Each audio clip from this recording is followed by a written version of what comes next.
Medical কলেজে অনেক নতুন নতুন প্রজেক্ট নেওয়া হয়েছে, সেগুলো নিয়ে আলোচনা হয়েছে। যেমন এখানে একটা নতুন টার্সিয়ারি ক্যান্সার সেন্টার তৈরি হচ্ছে, এখানে নতুন ক্যাথ ল্যাব দেওয়া হয়েছে, এখানকার আপনাদের রাত্রি সাথীতে প্রচুর ফান্ড দেওয়া হয়েছে, সেই কাজগুলো অবস্থা কেমন, পরীক্ষাগুলো এখানে আজকে জানতে পারলাম আমাদের পরীক্ষা নিয়ে যেটা অনারেবল চিফ মিনিস্টার বলেছেন, পরীক্ষাগুলো কেমন হয়েছে, খুব ভালো আকারে পরীক্ষা হয়েছিল, খুব রেজাল্টও খুব ভালো আছে।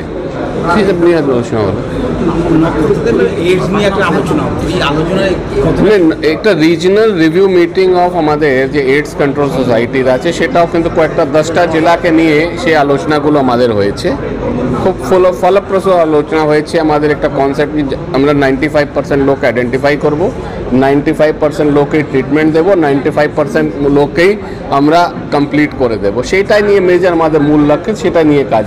এখানে ক্যান্সার হসপিটাল একটা হচ্ছে, ইয়েস, সেই হসপিটালটা সিভিল ইনফ্রাস্ট্রাকচার আই থিঙ্ক আমি যাচ্ছি ভিজিট করতে, ওটা প্রায় কমপ্লিট হয়ে গেছে।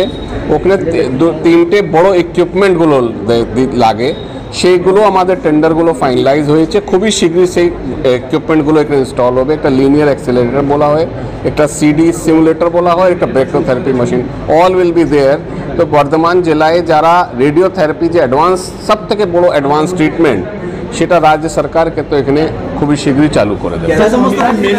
মেমারিতে অ্যাডিশনাল ওয়ার্ড তৈরি করা হচ্ছে 100 বেডের, সেই ওয়ার্ড কমপ্লিট হয়ে গেছে এবং বেডও চলে এসেছে, মুখ্যমন্ত্রী উদ্বোধনও করেছে, কিন্তু যেটা হচ্ছে নার্স এবং ডাক্তারের অভাবে সেটা কোনো সেই সমস্যাগুলো খুবই শীঘ্রই দূর হয়ে যাবে।